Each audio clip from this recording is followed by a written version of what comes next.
Mobile order করছি, mobile order আইতেছে, দেখি বানাইতেছে।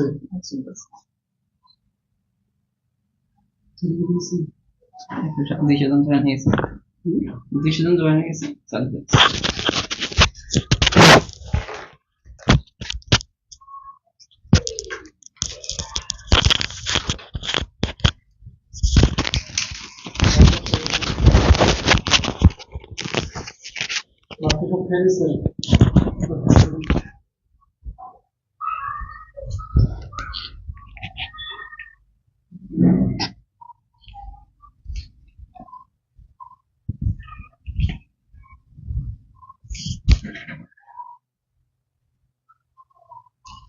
হ্যাঁ, আসসালামু আলাইকুম। সবাই একটু লাইভটা শেয়ার করে দিবেন আর ভয়েসটা ক্লিয়ার কিনা একটু জানাবেন। ভয়েসটা কতটুকু ক্লিয়ার একটু আপনারা জানাতে পারেন আমাকে কমেন্টে, আর একটু দ্রুত শেয়ার করে দিবেন। আমি কিন্তু এই যে রেসপন্স না হলে কিন্তু ক্লাস নেওয়া হয় না, মাঝে মাঝে কিন্তু দেখেন আমি নিজে কিন্তু ক্লাস নেওয়া অফ করে দিই, কারণ রেসপন্স করেন না আসলে আপনাদের ক্লাস। অনেকেই তো ভাবেন যে ফ্রি ক্লাস করলেই কি না করলেই কি,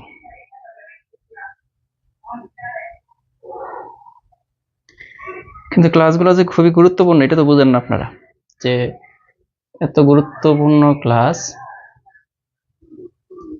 যে কোনো জায়গায় এই ক্লাস করাইতে গেলে আপনার অনেক টাকা দিয়ে করতে হয়। স্মৃতিমণ্ডল শেয়ার করেছেন, ধন্যবাদ। এআই হারুন বলছেন যে ক্লিয়ার। সন্ধ্যা মন্ডন, জেসমিন আক্তার বলছেন আসসালামু আলাইকুম। ওয়ালাইকুম আসসালাম। হ্যাঁ, আমাদের কিন্তু দেখেন ক্লাসটা কিন্তু হবে স্পেশাল ক্লাসগুলো হচ্ছে, এই ক্লাসগুলো কিসের উপরে বলতো? জ্যামিতির বিষয়গুলো কিন্তু আপনারা বুঝেন না, অধিকাংশ স্টুডেন্ট কিন্তু জ্যামিতি ভয় পান, দেড়শো আমরা কিন্তু ক্লাসগুলো নেই। যে জ্যামিতি এত সহজে বোঝা যায়, আজকে ক্লাস দেখেন, আজকে ক্লাসটা যদি করেন আরো বুঝতে পারবেন। এর আগে আমরা জ্যামিতির কয়টা নিয়েছি? 4টা ক্লাস নিয়েছি নাকি 3টা ক্লাস নিয়েছি, আজকে 4 নম্বর ক্লাস চলতেছে। তো ঘুরে ফিরে এগুলোর বাইরে কিন্তু আসবে না। আবার বলতেছি, ঘুরে ফিরে যে বিষয়গুলো আমরা পড়াচ্ছি এগুলোর বাইরে কিচ্ছু আসবে না। সবাই একটু শেয়ার করে দেন। আব্দুর রহিম বলছেন যে ক্লিয়ার স্যার, ধন্যবাদ। তোমার সরকার বলছেন যে voice clear, thank you. Monowar বলছেন যে আসসালামু আলাইকুম। ওয়ালাইকুম আসসালাম। সবাই সালাম দিয়েছেন, তো ধন্যবাদ সবাইকে। আর সাদ্দাম হোসেন বলছেন আসি ভাই একটু শেয়ার করে দিবেন, কাইন্ডলি একটু শেয়ার করে দিলে সবাই আমরা চলে আসবো। আজকে কিন্তু আপনার ম্যাথের ক্লাস নেওয়ার তেমন ছিল না, প্ল্যান ছিল না। নর্মালি চিন্তা ভাবনা ছিল আজকে ইংলিশের একটা ক্লাস হবে, ম্যাম আসছিল। সমস্যা হয়েছে যে নেটে, হঠাৎ করে নেট চলে গেছে। তো নেট চলে যাওয়াতে আমি চিন্তা করলাম যে যেহেতু ইংলিশ ক্লাসটা মিস হয়ে গেল, তো ম্যাথের ক্লাসটা নিয়ে নিই, তাহলে তো স্টুডেন্টদের একটু হলেও উপকার হবে। বিলকিস বলছেন শেয়ার করছেন, হারুন 3টা শেয়ার করেছেন, সরি। রাবেয়া ইসলাম বলছেন সরি স্যার, অনেক নেট সমস্যা হয় তাই সব সময় লাইভ করতে পারি না, পরে দেখে নেই। হ্যাঁ, অবশ্য পরে দেখে নেবে। আমি একটা কথা বলি যে নেটে আসলেও আমাদের মানে সার্ভারে কিন্তু প্রবলেম, আসলে বাংলাদেশের সার্ভারে কি যেন একটা সমস্যা হয়েছে, ওইটা কালকেও দেখলাম। আর আপনার 3 দিন লাগবে যে সারা বাংলাদেশের নেটটা ঠিক হতে।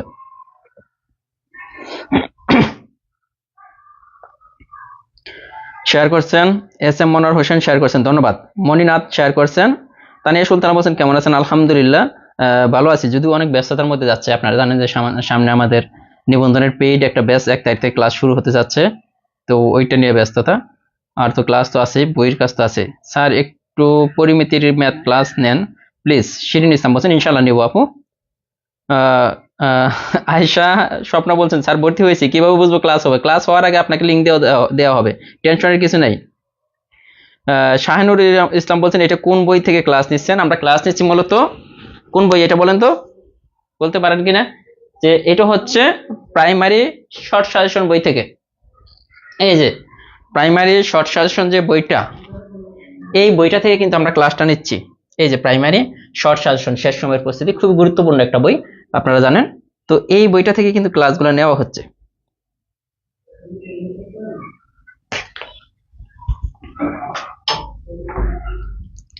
তো চাইলে এই বইটা আপনারা কালেক্ট করতে পারেন, খুব ইম্পর্টেন্ট বিষয়গুলো নিয়ে এই বইটা লেখা, শেষ সময়ের মানে প্রস্তুতি। হ্যাঁ হ্যাঁ, এই যে সাজেদা বলছেন যে শর্ট সাজেশন থেকে ক্লাস নেওয়া হচ্ছে, এইটা গেল একটা। আর আমাদের কিন্তু যে নিবন্ধন শর্ট সাজেশন যেটা, এটা কিন্তু বের হয়ে গেছে 18তম নিবন্ধন সরকার শাসন। আপনি চাইলে এই বইটা নিতে পারেন, 270 টাকা দাম। অথবা আপনি চাইলে আমাদের নিবন্ধন পেইড বেসে ভর্তি হতে পারেন। নিবন্ধন পেইড বেসে ভর্তি হলে কি হবে, এই বইটা সম্পূর্ণ সমাধান আমরা করে দিব মাত্র 1250 টাকা, মানে নামে মাত্র ফ্রি। কারণ এই বইটা যদি আপনার ঠিকানায় আমরা পাঠাতে চাই তাহলে 1200 মানে 350 টাকার মতো লাগে কুরিয়ার চার্জ সহ। এই বইটা আপনি ফ্রিতে পাচ্ছেন যদি নিবন্ধন পেইড কোর্সে ভর্তি হয়ে যান। আর ক্লাস শুরু হবে 1 তারিখ থেকে। যারা এখনো ভর্তি হন নাই 1250 টাকা দিয়ে দ্রুত ভর্তি হয়ে যেতে পারেন। অথবা যারা এই বই নেবেন না, যে এই বইটা আমি এলাকা থেকে কালেক্ট করবো, তারা মাত্র 1000 টাকা দিয়ে আপনি কি 90টা ক্লাস করবেন, 40টা পরীক্ষা দিবেন। এটা কিন্তু শুধু নিবন্ধনের জন্য উপকার হবে এরকম না, যে কোনো চাকরির জন্য।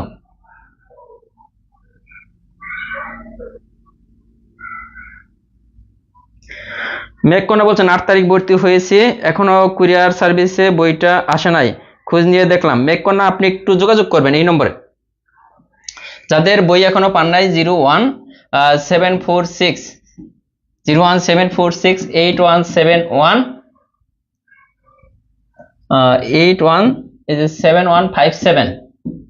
এই নম্বরে একটু যোগাযোগ করবেন, আপনার বইটা কোথায় আছে বলে দিবে। হ্যাঁ, এই নম্বরে 01746817157 যারা নিবন্ধন পেইড বেসে ভর্তি হয়েছেন।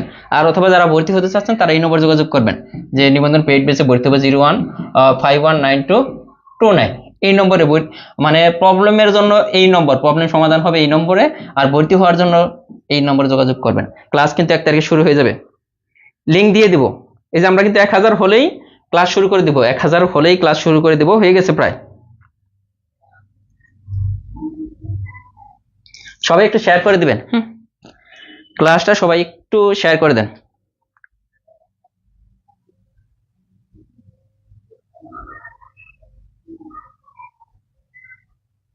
দেখি কে কে শেয়ার করছেন, একটু দেখি। সবাই একটু শেয়ার করেন। আমরা কিন্তু 1000 প্লাস দেখতেছি এখানে, কিন্তু শেয়ার কিন্তু দেখেন প্রতিদিন শেয়ারের কথা বলতে নিজেরও কিন্তু খারাপ লাগে, বাট কি আর করার। নিবন্ধন বইটা আমার লাগবে, পাঠ্য করার 3টা বই আমি নিয়েছি, হোয়াটসঅ্যাপে নক করলাম, কেউ রিপ্লাই দেয় না।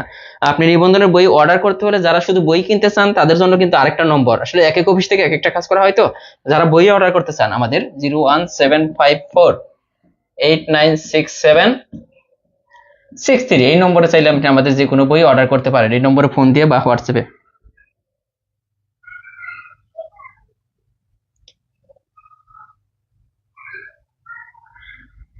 ঠিক আছে, আমরা শুরু করে দিই। 1000 কিন্তু আমরা হয়ে গেছি। হ্যাঁ, 1000 অলরেডি হয়ে গেছে, আর সময় নেব না বেশি। এখানে দেখেন প্রথম প্রশ্নটা বলছে ত্রিভুজ এবিসি এর বিসি বাহুকে ডি পর্যন্ত ভর্তি করা হলো। এ কোণ 60 ডিগ্রি হলে বি কোণ 90 ডিগ্রি হলে এসি ডিগ্রি। যেহেতু একটা কোণ 90 ডিগ্রি আছে, তার মানে এটা কিন্তু আমরা বুঝে যাচ্ছি সমকোণী ত্রিভুজ। একটা কোণ যেহেতু 90 ডিগ্রি আছে, আমরা এটা থেকে কিন্তু কোন ত্রিভুজের একটা কোণ যদি 90 ডিগ্রি হয় এটা কি সমকোণী ত্রিভুজ। এখন আমরা একটা যদি সমকোণী ত্রিভুজ যদি বর্ধিত বানাই, দেখেন সাপোজ মনে করেন এরকম আমরা একটা ত্রিভুজ অঙ্কন করলাম। হ্যাঁ, এটা বলতেছে এ কোণ, এটা এ কোণ, এটা বি কোণ, এটা সি কোণ। ওকে, আমাদের বলতেছে এই বিসি বাহুটাকে, যা বলতেছে তাই কিন্তু করব। দেখেন এবিসি ত্রিভুজের বিসি বাহুকে ডি পর্যন্ত বাড়ালাম, এই বিসিটাকে এই দিকে আমরা বাড়িয়ে নিয়ে গেলাম কোন পর্যন্ত, এই ডি পর্যন্ত আমরা বাড়িয়ে নিয়ে গেলাম। তার মানে বিসি বাহুটাকে ডি পর্যন্ত বর্ধিত করলাম। এখন আমাদের বলতেছে যে এ কোণের মান কত ডিগ্রি বলা আছে, দেখেন তো এ কোণের মান 60 ডিগ্রি, ভালো কথা। বি কোণের মান কত ডিগ্রি, এটা 90 ডিগ্রি দেওয়া আছে। এখন আমাদের বলতেছে এই কোণটার মান কত ডিগ্রি। এই যে এ সি ডি, এই কোণ কি এ সি ডি, কোণটা সবসময় মাঝখানে হয়। তার মানে ডি কোণের মানটা, মানে এই বহিস্থ কোণের মানটা, এটা সে এসে এই কোণটার মান কত, এই দুইটা কোণ দেওয়া আছে। দেখেন এই কোণটা বের করার সহজ টেকনিক হচ্ছে, দেখেন এখানে এই যে এই ত্রিভুজের কথা যদি আমরা চিন্তা করি, এটা একটু বুঝবেন তাহলে যে কোনো অঙ্ক আপনি পারবেন। এই ত্রিভুজটার কথা যদি চিন্তা করি, এখানে 3টা কোণ আছে, এ কোণ একটা, বি কোণ একটা, সি কোণ।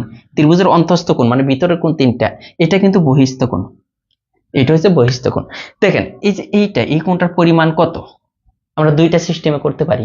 সহজ টেকনিকটা যদি দেখাই, যে এই কোণটার মান হবে, এই কোণটার মান হবে ত্রিভুজের বিপরীত যে দুইটা কোণ আছে ওই দুইটা কোণের যোগফলের সমান। কোন দুইটা, মানে এই কোণ বাদে এটার সাথে যে কোণ থাকবো ত্রিভুজের অন্তঃস্থ, এইটার সাথে যে কোণ থাকবো, এই বহিস্থ কোণের পরিমাণ হবে এই অন্তঃস্থ কোণ বাদে এটার সাথে যে কোণ থাকবে, এইটা বাদে যে দুইটা কোণ থাকবে, এই দুইটা কোণের যোগফলের সমান হবে এটা। তার মানে 60 আর 90, তাহলে 60 আর 90 এর যোগফল হচ্ছে এটা, সমান হচ্ছে 120 ডিগ্রি। কোনটা, এই যে এই কোণটা, এই কোণটা এসিডি এর মান কত ডিগ্রি হলো, 120 ডিগ্রি। দেখেন কোন দুইটা কোণ, যে একটা ত্রিভুজের বহিস্থ যে কোনো কোণের পরিমাণ মানে বাহিরের যে কোনো কোণের পরিমাণ হবে এটার বিপরীত দিকে অবস্থিত দুইটা অন্তঃস্থ কোণের সমষ্টির সমান। বিপরীত দিকে দেখেন এইটার বিপরীত পাশে, এইটার বিপরীত কোণটা, এই দুইটা কোণের এটা সাথে যে কোণ থাকবে এই কোণটা বাদ, এই কোণটা বাদ। এখন যদি আমি আপনাকে আরেকটা জিনিস বোঝাই, যে তাহলে দেখেন যে এটা 60 ডিগ্রি, এটা 90 ডিগ্রি, তাহলে কত ডিগ্রি হলো? এই কোণটা আমরা কিন্তু এমনিতেও বের করতে পারি না। খেয়াল করবেন, এই যে এই কোণটা আমরা যদি মনে করেন এই সিস্টেমে বের করব না, এই সিস্টেমে বের করব না, আমরা জানি ত্রিভুজের 3 কোণের সমষ্টি কত ডিগ্রি? 180 ডিগ্রি, এটা তো জানি সবাই। তো এটা 60 ডিগ্রি, এটা 90 ডিগ্রি, তার মানে 60 আর 90 কত ডিগ্রি? 150 ডিগ্রি হয়ে যাচ্ছে। দুইটা কোণের পরিমাণ হচ্ছে 150 ডিগ্রি। এই দুইটা কোণের পরিমাণ যদি বাদ দেই, এই যে ভিতরের এই কোণটার পরিমাণ কিন্তু বের হয়ে আসে, এটা হচ্ছে কত ডিগ্রি? দেখেন তো, এইটা হচ্ছে কত ডিগ্রি?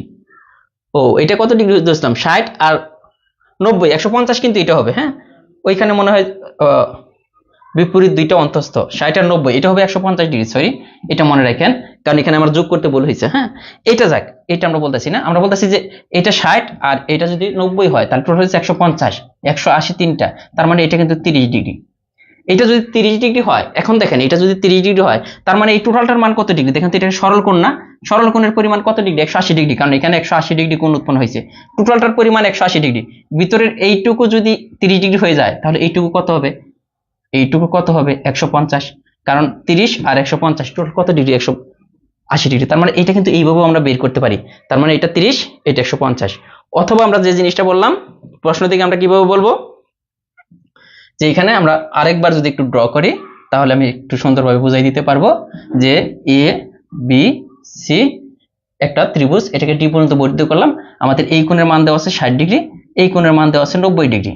আমাদের বলতেছে এই কোণটার মান কত। আমরা এত কিছু চিন্তা না করে জাস্ট এটার বিপরীত পাশে যে দুইটা কোণ আছে, এটা আর এটা, এই দুইটার কোণ যোগফল কত? 150 ডিগ্রি। এটা কিন্তু 150 ডিগ্রি হয়ে গেল।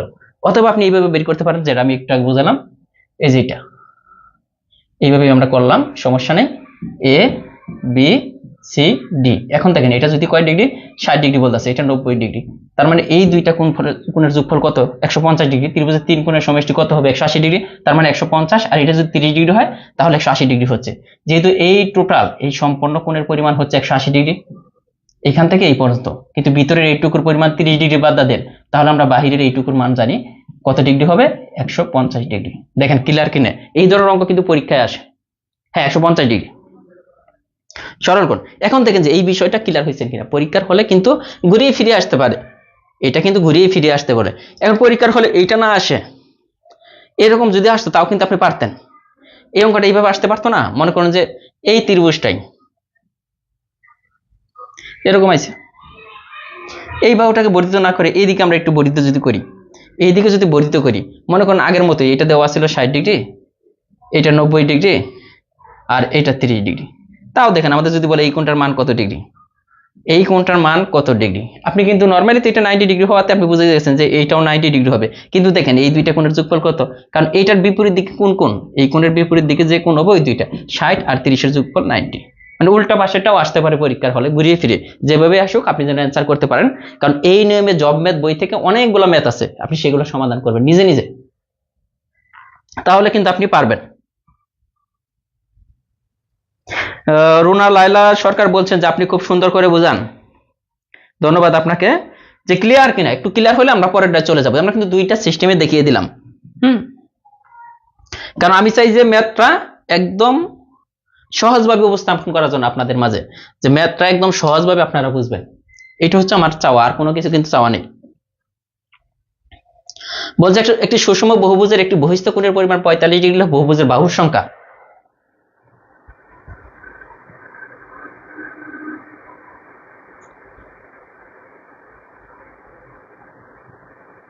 সবাই একটু শেয়ার করে দিবেন যারা আছেন। হ্যাঁ, এটা দেখেন যে সুষম বহুভুজের এরকম যদি আসে, সুষম বহুভুজ কতগুলো ভুজ আছে? বহুভুজ।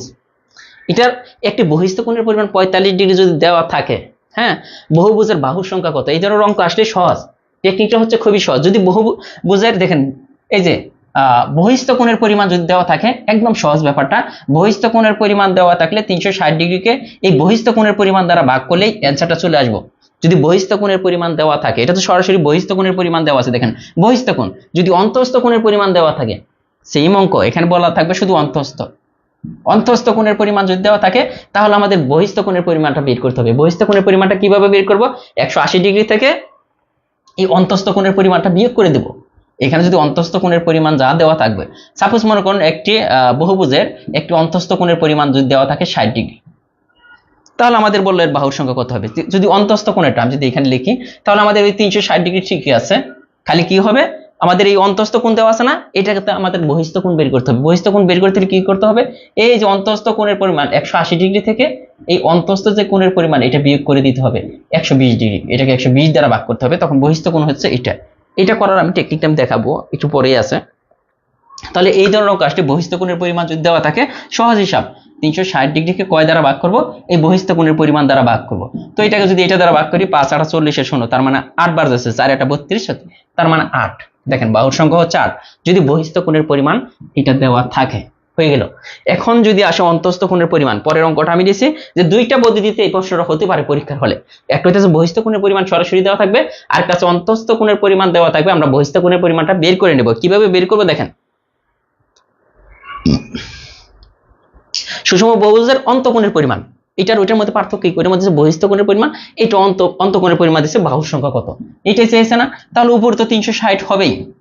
এখন আমাদের নিশ্চিত হবে বহিস্থ কোণের পরিমাণ, কিন্তু এইখানে তো দেওয়া আছে অন্তঃকোণের পরিমাণ, আমরা তো পারতাছি না এটা দিয়ে। তাহলে বহিস্থ অন্তঃকোণের পরিমাণ যদি দেওয়া থাকে, বহিস্থ কোণের পরিমাণ যদি বের করতে যাই, সেটা বহুভুজ হোক ত্রিভুজ হোক যাই হোক, আমাদের কি করতে হবে, 180 ডিগ্রি থেকে এই অন্তঃকোণের পরিমাণ যদি বিয়োগ দিয়ে দেই, তাহলে আমাদের যে জিনিসটা থাকবে যে 60 ডিগ্রি, এইটাই কিন্তু বহিস্থ কোণের পরিমাণ, এটাই কিন্তু বহিস্থ কোণের পরিমাণ। এটা বহুভুজের ক্ষেত্রে দেখেন এটা বহিস্থ কোণের পরিমাণ, তো বহিস্থ কোণের পরিমাণ কত ডিগ্রি, 60 ডিগ্রি। কেন 60 ডিগ্রি হলো দেখেন, 120 কেন লিখলাম না, এটা অন্তঃকোণ, আমাদের লাগবে কি বহিস্থ কোণ। তো বহিস্থ কোণ বের করার সিস্টেম কি, যদি অন্তঃকোণ দেওয়া থাকে বহিস্থ কোণ বের করব, 180 ডিগ্রি থেকে অন্তঃকোণের পরিমাণটা মাইনাস করে দেব, তাহলে বহিস্থ কোণ পাবো। আমাদের সবসময় ভাগ করতে হবে কাকে দ্বারা, সিস্টেম কিন্তু একটাই, মানে টেকনিক একটাই, যে বহিস্থ কোণ দ্বারা ভাগ করতে হবে। তো 0 0 কাটা, এই যে 6 6 36। এখন আপনি বলতে পারেন যে বহিস্থ কোণের পরিমাণ কেন 180 ডিগ্রি থেকে বাদ দেব, বহিস্থ কোণের পরিমাণ আমি যদি ত্রিভুজের ক্ষেত্রে বহিস্থ কোণ বের করি, আপনাকে যদি বুঝাই যে কিভাবে বুঝাবো। ওকে, বহিস্থ কোণের পরিমাণ যদি বের করা শিখে, মনে করেন যে এটা অন্তঃকোণ এই ত্রিভুজের, আর এটা হচ্ছে বহিস্থ কোণ, একটু বেসিক নেওয়ার চেষ্টা করবেন, এটা অন্তঃকোণ এটা বহিস্থ কোণ। তো আমরা যদি এইটাই অন্তঃকোণের পরিমাণটা যদি 30 ডিগ্রি থাকে, আমাদের বললো এই বহিস্থ কোণের পরিমাণটা কত, অন্তঃকোণের পরিমাণটা 30 ডিগ্রি দেওয়া আছে, বহিস্থ কোণের পরিমাণটা আমাদের বের করতে চাই বললো। তাহলে এই টোটালটা মিলে কত ডিগ্রি আছে দেখেন তো, টোটালটা মিলে হচ্ছে 180 ডিগ্রি, টোটালটা মিলে হচ্ছে 180 ডিগ্রি। এইখান থেকে অন্তঃকোণের পরিমাণ দেওয়া আছে 30 ডিগ্রি। ওকে, 30 ডিগ্রি আমরা বাদ দিলাম, তাহলে কি থাকতেছে 180 থেকে 30 দিলে 150 ডিগ্রি। এইটাই কিন্তু এইটুকুর মান বহিস্থ কোণের পরিমাণ। তো বহিস্থ কোণের পরিমাণকে এই জন্য 180 ডিগ্রি থেকে বাদ দিতে হয়। এখন বলতে পারেন যে 360 ডিগ্রি দ্বারা কেন ভাগ করব, 360 ডিগ্রি দ্বারা ভাগ করার উদ্দেশ্য হচ্ছে, আমরা এটা কিন্তু একটা বহুভুজ বলছি, বহুভুজ এরকম হইতে পারে, মানে অনেকগুলো বাহু থাকবে, হ্যাঁ 7টা 8টা 9টা 10টা, সাপোজ মনে করেন এরকম একটা বহুভুজ। এখন দেখেন এইখানে যদি আপনি যদি প্রত্যেকটাকে যদি এইভাবে যদি টানেন, মানে এটা কয়টা বাহু মনে একটা কম হয়ে গেছে, যাই হোক যে কয়টাই হোক এইভাবে যদি টানেন সবগুলো কিন্তু এখানে আসছে, এখানে টোটাল কত ডিগ্রি দেখেন তো, টোটাল যদি চিন্তা করেন 360 ডিগ্রি, কারণ এইভাবে যদি চিন্তা করেন মাঝখানে কত ডিগ্রি আছে 360 ডিগ্রি, এই জন্য 360 ডিগ্রি দ্বারা এটাকে ভাগ করতে হয় কাকে দ্বারা, বহিস্থ কোণের পরিমাণ দ্বারা। এটা আশা করি ক্লিয়ার, মানে অন্তঃকোণের পরিমাণ দেওয়া থাকুক আর বহিঃকোণের পরিমাণ দেওয়া থাকুক, যদি বাহুর সংখ্যা বলে, যদি বাহুর সংখ্যা বলে আপনার কাছে ক্লিয়ার হওয়ার কথা। দেখেন ক্লিয়ার কিনা,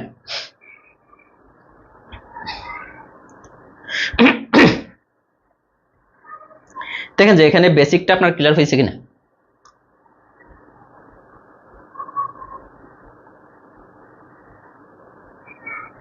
জব ম্যাথ বইটা আমি 4 থেকে 5 বার রিভিশন দিয়েছি, তাহলে আপনার আর কোনো কিছু দরকার নেই। আশা করি যে আপনি ম্যাথে যে কোনো চাকরির পরীক্ষা ভালো করতে পারবেন। অমিত সাহা বলছেন না, এখানে হাসির তো কিছু নেই, জব ম্যাথ বইটা এই যে বইটা, হ্যাঁ এই বইটা যদি ভালোভাবে পড়েন, আশা করি যে ম্যাথের যে কোনো প্রবলেম, আপনি এত বড় বড় বই, যত বড় বড় বই দেখেন যাই দেখেন, এই বইটা যদি পড়তে পারেন শেষ করতে পারেন, আপনার আর কোনো কিছু লাগবে না ম্যাথের জন্য, নিজেই বস হয়ে যাবেন এই বইটা, জব ম্যাথটা যদি থাকে সাথে।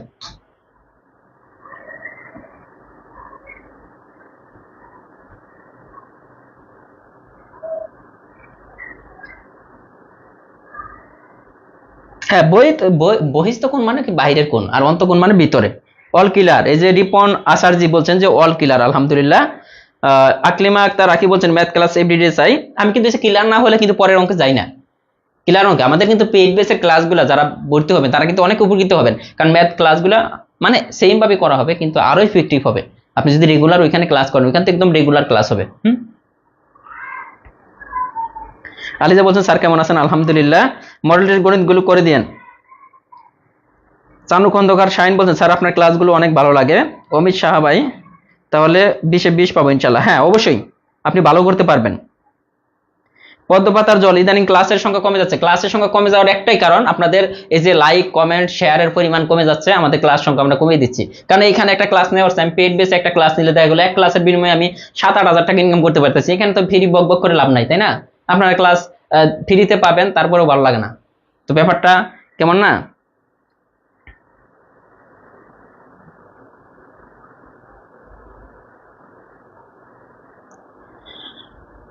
এরপরে দেখেন তাহলে আমরা এটা পারবো। হ্যাঁ, সমবাহু ত্রিভুজের একটি বাহুকে উভয় দিকে বর্ধিত করলে দুটি বহিস্থ কোণ উৎপন্ন হয়, তাদের সমষ্টি কত? দেখেন এই বিষয়গুলো কিন্তু আগে মুখস্থ করছেন। সমবাহু ত্রিভুজ কি? যাদের প্রত্যেকটা বাহুর পরিমাণ সমান, প্রত্যেকটা বাহুই সমান, তাদেরকে বলা হয় সমবাহু। একটা সমবাহু ত্রিভুজ যদি আমরা একটা ড্র করে ফেলি, দেখেন মনে করেন এটাই প্রত্যেকটা বাহুর পরিমাণ আমরা ধরে নিলাম, আসলে সমান হয় না কিন্তু আমরা ধরে নিলাম এই বাহু সমান এই বাহু সমান এই বাহু, তিনটা বাহুই পরস্পর সমান। আমরা জানি সমবাহু ত্রিভুজের প্রত্যেকটা কোণের পরিমাণ হয় 60 ডিগ্রি, এটা 60 ডিগ্রি, এটা 60 ডিগ্রি, এটা হচ্ছে 60 ডিগ্রি। এখন বলতেছে আমরা এটা ধরলাম যে এ বি সি ধরলাম, তিনটা বাহু এ বি সি। বলতেছে একটি সমবাহু ত্রিভুজ, ওকে একটা সমবাহু ত্রিভুজ আঁকলাম, ও একটি বাহুকে উভয় দিকে বর্ধিত করলাম। আমরা মনে করেন বিসি বাহুটাকে এই দিকেও বর্ধিত করব, উভয় দিকে বর্ধিত করতে বলছে, আবার এই দিকেও বর্ধিত করলাম, মানে উভয় দিকে কিন্তু একদিকে না, উভয় দিকে বর্ধিত করলে দুইটি বহিস্থ কোণ উৎপন্ন হয়। তো তাদের সমষ্টি কত? দেখেন তো এখানে একটা বহিস্থ কোণ উৎপন্ন হয়েছে, ত্রিভুজের বাহিরের দিকে যে কোণ এটা, এখানেও একটা বহিস্থ কোণ উৎপন্ন হয়েছে। এখন বলতেছে এই দুইটা কোণের যোগফল কত? এটা মনে করেন যে ডি দিলাম, এটা মনে করেন যে ই দিলাম, তাহলে এ বি ই মানে এই কোণ আর এ সি ডি এই কোণের, এই দুইটা কোণের যোগফলের মান কত? সহজ বিষয় না? এর আগে যে বিষয়গুলো নিয়ে আমি অনেক কথা বললাম সেই বিষয়টাই। দেখেন এই টোটালটা মিলে কত ডিগ্রি একটা বের করতে পারলে কিন্তু সম্পূর্ণ, এটা একটা সরল কোণ। এই যে এইভাবে যদি হয়, দেখেন এই টোটালটা কিন্তু একটা সরল কোণ। আমি মনে করি এটাকে কেটে নিয়ে এখানে নিলাম, এটাকে কেটে এখানে নিয়ে আসলাম, মানে এইটুকুকে জাস্ট বোঝানোর জন্য। এই টোটালটা হচ্ছে 180 ডিগ্রি, টোটালটা হচ্ছে 180 ডিগ্রি এই টোটালটা কিন্তু। এখন টোটালটা যদি 180 ডিগ্রি হয়, এই যে এই ছোট ভিতরের টুকুর মান দেওয়া আছে 60 ডিগ্রি, তাই না? তাহলে এটা কত হবে? তাহলে এই 180 ডিগ্রি থেকে এই ভিতরের কোণের পরিমাণ যদি 60 ডিগ্রি বাদ দিয়ে দেই, তাহলে কিন্তু 120 ডিগ্রি থাকে। তার মানে এই বাহিরের এই টুকুর পরিমাণ, বাহিরের টুকুর পরিমাণ কিন্তু 120 ডিগ্রি। সেম ভাবে এটা যেহেতু 60 ডিগ্রি, এই সম্পূর্ণটার পরিমাণ, এখানে একটা সরল কোণ আছে, সম্পূর্ণটার পরিমাণ ছিল 180 ডিগ্রি। 180 ডিগ্রি 60 ডিগ্রি বাদ দিলে এখানেও কিন্তু 120 ডিগ্রি। আমাদের বলছিল এই যে এই কোণ আর এই কোণের যোগফল কত? তাহলে এইটা পেলাম 120 ডিগ্রি, এইটা পেলাম 120 ডিগ্রি। তার মানে এই 120 প্লাস 120 টোটাল কত ডিগ্রি? 240 ডিগ্রি। দেখেন ব্যাপারটা কত সহজ, কিন্তু এই জিনিসগুলো আমরা মুখস্থ করি, মুখস্থ কিন্তু কিছু না। আপনি চিত্র যদি মাথার মধ্যে নিতে পারেন, আমি মনে করি যে একদম সহজ লাগবে।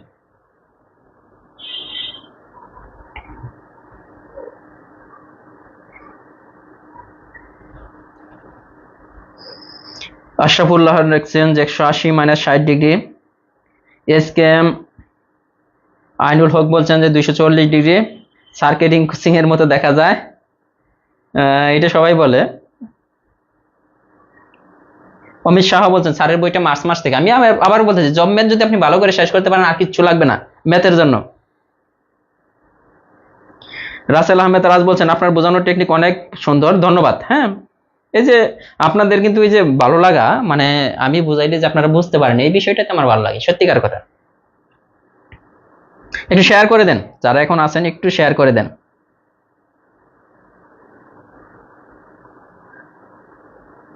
একশো 20 কিভাবে পাইলেন আমরা তো বুঝিয়ে দিলাম। এই যে 60 টোটাল 180 ডিগ্রি, এই যে এখান থেকে আপনি বুঝেন না কেন ভাই রে ভাই।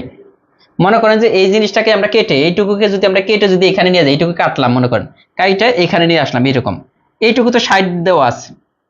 এই টোটালটার মিলার মান কত? এই টোটালটার সম্পূর্ণটার মান হইতেছে 180 ডিগ্রি। তো 180 ডিগ্রি থেকে ভিতরে 60 ডিগ্রি বাদ দিলে, দেখেন 180 ডিগ্রি থেকে টোটালটার মান ছিল 180 ডিগ্রি, এইখান থেকে ভিতরে 60 ডিগ্রি যদি বাদ দিয়ে দেই, থাকে কত ডিগ্রি? 120 ডিগ্রি। এইখানে 120 ডিগ্রি হলে এইদিকে, তাহলে এইদিকেও 120 ডিগ্রি হবে, একই জিনিস। আশা করি যে ক্লিয়ার। 55 কে কে পারেন? কোন ত্রিভুজের একটি কোণের পরিমাণ 80 ডিগ্রি হলো অন্য দুটি কোণের অনুপাতে এত হলে ছোট কোণটির মান কত?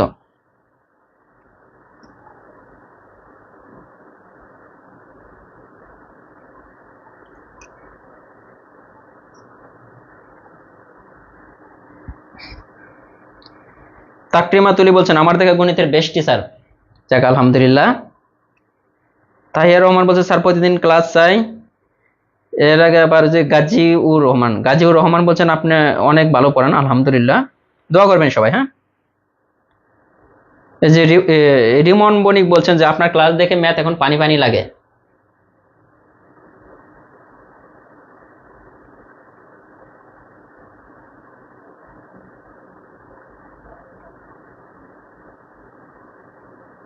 মাহমুদুর রহমান বলছেন স্যার আপনি অনেক সুন্দর করে অঙ্ক বুঝিয়ে বোঝান, তো আমি খুব সুন্দর করে বুঝতে পারি জব ম্যাথ থেকে, আলহামদুলিল্লাহ। স্যার এত সুন্দর করে গুছিয়ে বলেন যে গণিত না বুঝে উপায় নেই, তাই তো ভাইয়া, আপনার বোঝানো সত্যি অসাধারণ।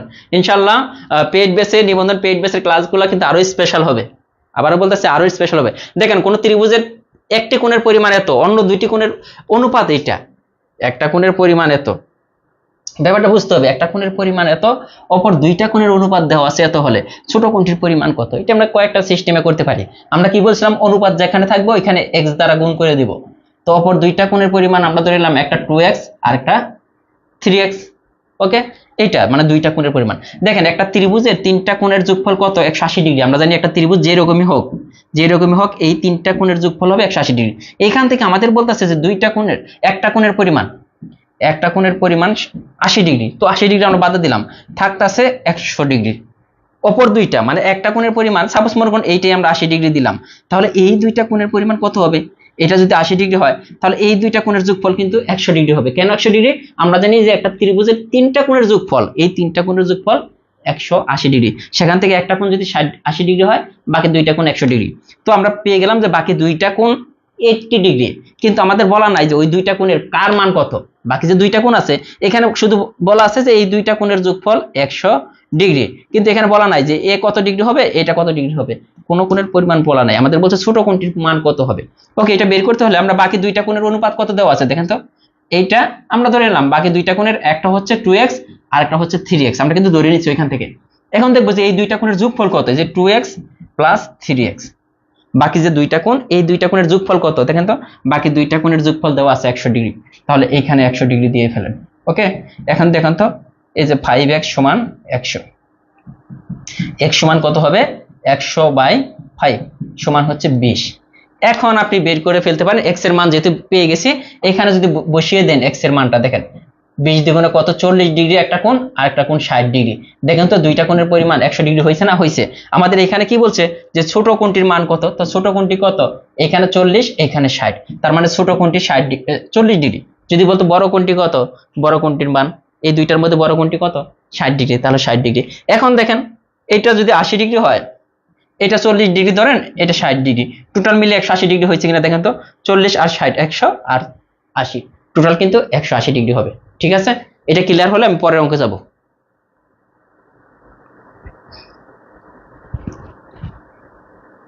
এটা যদি ক্লিয়ার হয়ে যায় আমি পরের অঙ্কে চলে যাব। ঠিক আছে, দেখেন সবার ক্লিয়ার কিনা একটু জানাবেন।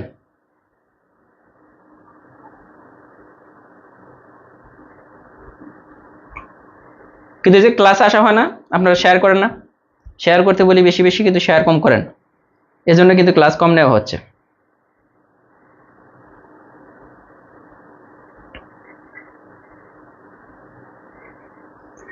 হারুন বলছেন আপনার টিচিং অনেক ভালো, আলহামদুলিল্লাহ। এমডি হিমেল বুঝতে পারছেন। নাদিয়া সুলতানা বলছেন যে ক্লিয়ার, আপনার ক্লাস করে অনেক সহজে অঙ্ক করতে পারি, আলহামদুলিল্লাহ।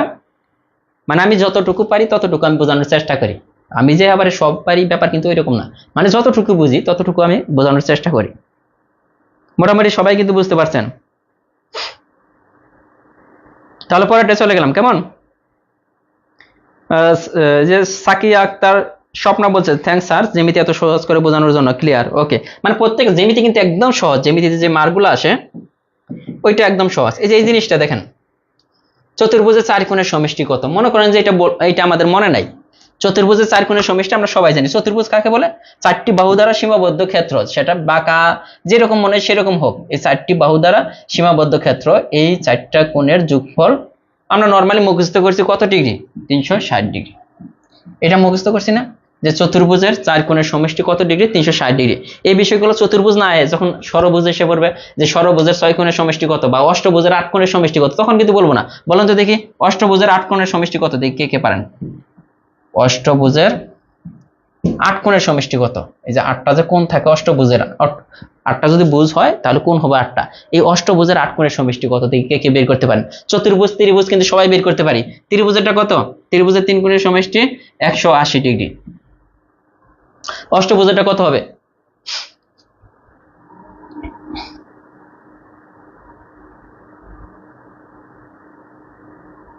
সমবাহু ত্রিভুজের, হ্যাঁ সমবাহু ত্রিভুজের প্রত্যেকটা কোণই সূক্ষ্মকোণ হবে। দেখেন এই কোণটা 60 ডিগ্রি, এই কোণটা 60 ডিগ্রি, এই কোণটা 60 ডিগ্রি, তিনটা কোণই যদি আপনার 90 ডিগ্রি চেয়ে ছোট হয়ে যায়, মানে 90 ডিগ্রি চেয়ে সমবাহু ত্রিভুজ তো। তাহিয়া রহমান বলছেন মনে একটাই কষ্ট স্যার, 18 সাল থেকে কেন আপনার ভিডিও পেলাম না, 23 সালে এসে পেলাম। আমি কিন্তু মানে ফ্রি ক্লাস নেওয়া শুরু করেছি 2018 সালের শেষের দিকে, মনে করেন ধরেন 19 সাল থেকে।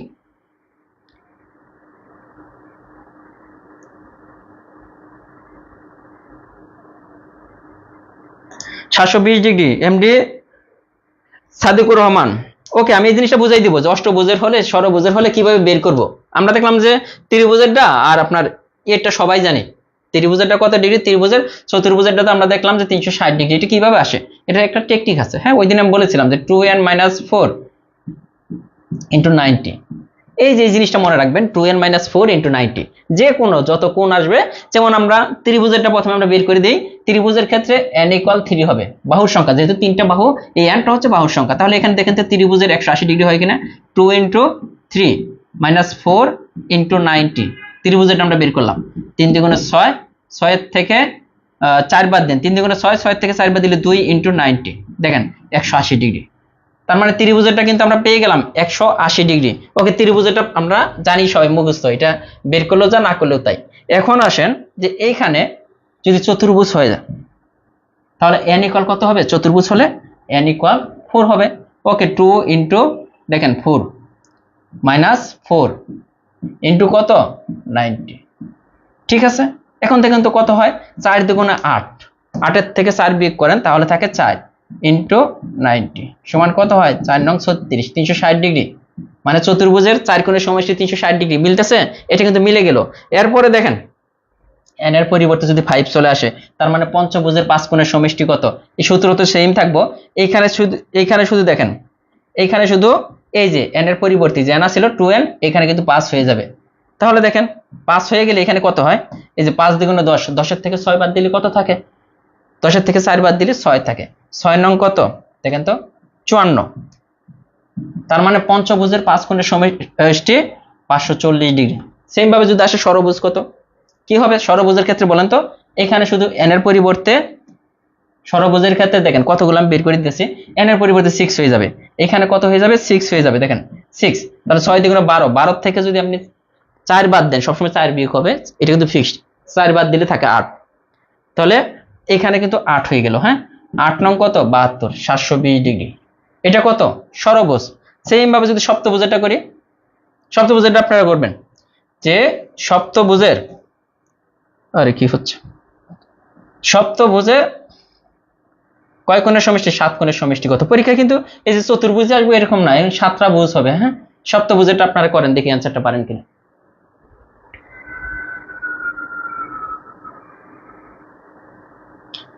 সপ্তভুজের মানে n = 7 হলে কত হবে অ্যান্সারটা? সপ্তভুজের 7 কোণের সমষ্টি কত ডিগ্রি?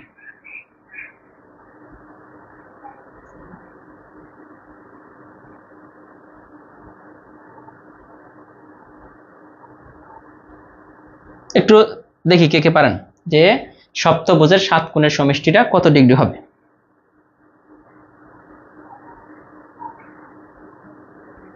এই বিষয়গুলো দেখেন, একটা জিনিস দিয়ে কিন্তু ম্যাথ সহজ কিসের জন্য বলেন? যে একটা জিনিস দিয়ে, একটা টেকনিক দিয়ে আমরা অনেক কিছু করতে পারতেছি। একটা টেকনিক দিয়ে আমরা অনেক কিছু।